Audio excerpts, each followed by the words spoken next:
What's interesting is obviously Spurs, as we know, they ended that 39-game Premier League scoring streak despite having the fourth most shots per game in the league with an average of 15.4. However, that's mad because it hasn't translated into goals galore.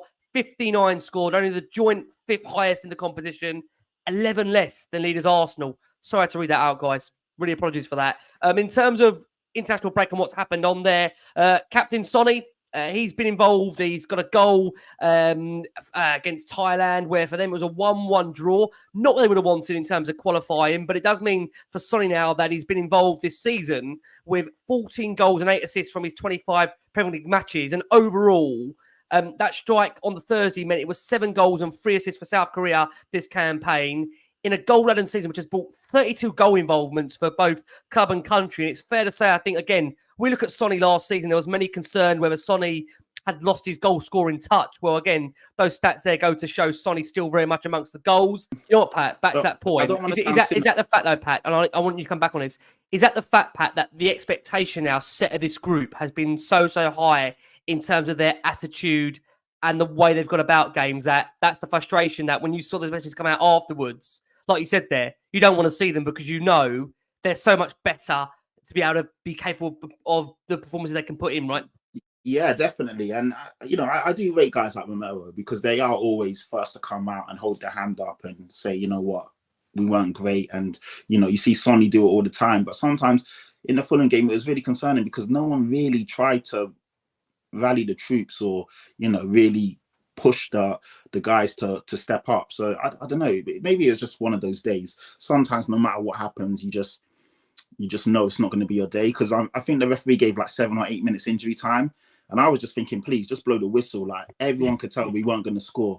Typically when you see 7 minutes on the clock, you're like, come on, we got a chance. But you knew that it was not happening in that game. It was one of those days. So maybe it is one of those, you just chalk it off, charge it to the game, and hope you never see it again. So some criticism this season at times. Again, when you see what the guy's going for at the moment, it's hard to not show an outpouring of love. And that is Richarlison. He was not in action during this latest round of international games and was an unused sub in both of Brazil's friendlies against England and Spain. He spoke out about his mental health struggles following Brazil's exit from the 2022 World Cup in Qatar. He said that he wanted to give up and really struggled to come to terms with the situation that he found himself in. He described it as the feeling of worse than losing a family member. He went on to say, before I went home, I went to training. I wanted to go back to my room because I don't know what was even going through my head. I even went and told my dad I was wanting to give up. It's a kind of sad talk that, what I went through after the World Cup, discovering these things at home from people I'd lived with for many, many years, over 7 years. It is crazy to go to my father, who was the guy who chased my dream with me, and say, Dad, I want to give up. I want to give up. It's crazy. I just played in the World Cup. Man, I'm at my peak. I was reaching my limit, I don't know. I'm not going to talk about killing myself, but I was in that depression mode and I wanted to give up. And I even wanted to be mentally strong. But after the World Cup, it all fell apart. The forward admitted to seeking help. He obviously decided to go to a psychologist. He went on to say that guy, he owes him everything, because for him, he took him out of the world of football to some degree, outside the pitch too. And before there was maybe a prejudice, he thought, again, crazy things, but it really made him understand that, for him, it made him love life again. And again, there's a really important story in there from Richarlison that, that's a guy that is such an emotive character that, Tottenham, and people will laugh at this outside of Spurs. Spurs are a huge, huge football club. And some players we've seen, some amazing players that have come here and really struggled to adapt to maybe the price tag or the actual general size of the club. And to be fair, look, at Everton, he was their main man.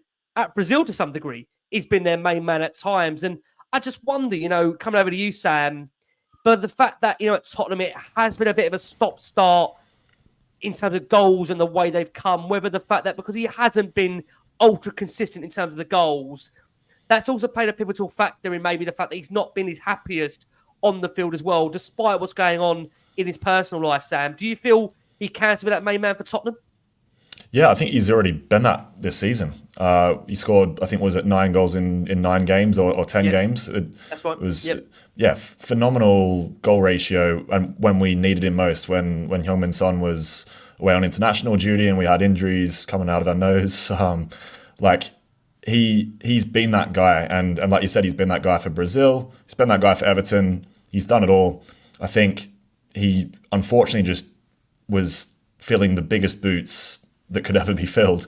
Sort of backing up after having Harry Kane as our number 9 for years on end, and that comes with levels of expectations from fans and what they want from their number 9. So it was pretty tough from the off from him, and he was obviously had not so many minutes or as many minutes as he'd like last season, and then I guess he basically found out on the day before the season started that he was going to be the guy, and then all that pressure came all at once.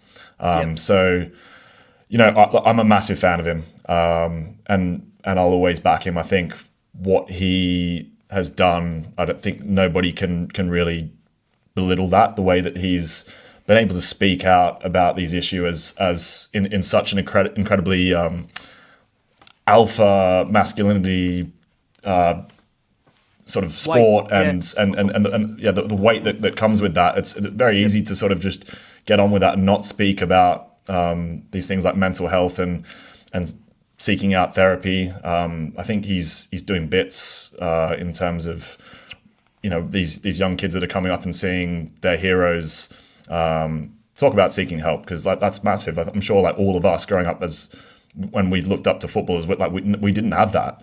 So I think it's like really important for the next generation that he's doing this, and I'm really proud of him that he's able to be that guy for Tottenham, and it's so nice to see that he's obviously in a better place now. He's smiling. We're seeing that like really funny video that came out over the international break with Emerson. So it's good, and I'm hoping with that happiness comes goals, and he cracks on, and like all the other players we've spoken about tonight, that the next 10 games he can turn it on and deliver some more goals for us and good moments, because I'd love to see it. And like you said, Ricky, take our chances when they come, because even against Fulham, where we were awful, we created 4 big chances and we missed 4 big chances. Johnson had 2 big chances. Convert some of our big chances, and it's different games in all of these games. Villa, where we lost 2-1, West Ham, where we lost 2-1. The amount of big chances we keep missing in these games. Another stat I saw, which is very interesting, Sonny's created the 2nd most big chances in the league this season at 17. But he's only got, I say only, it's a great stat. He's got 8 assists. So how many? It tells you a lot about the conversion. Yeah, exactly. The conversion's been awful. So, we just need to do what we're doing, have the ball, but use it properly, and it should be okay.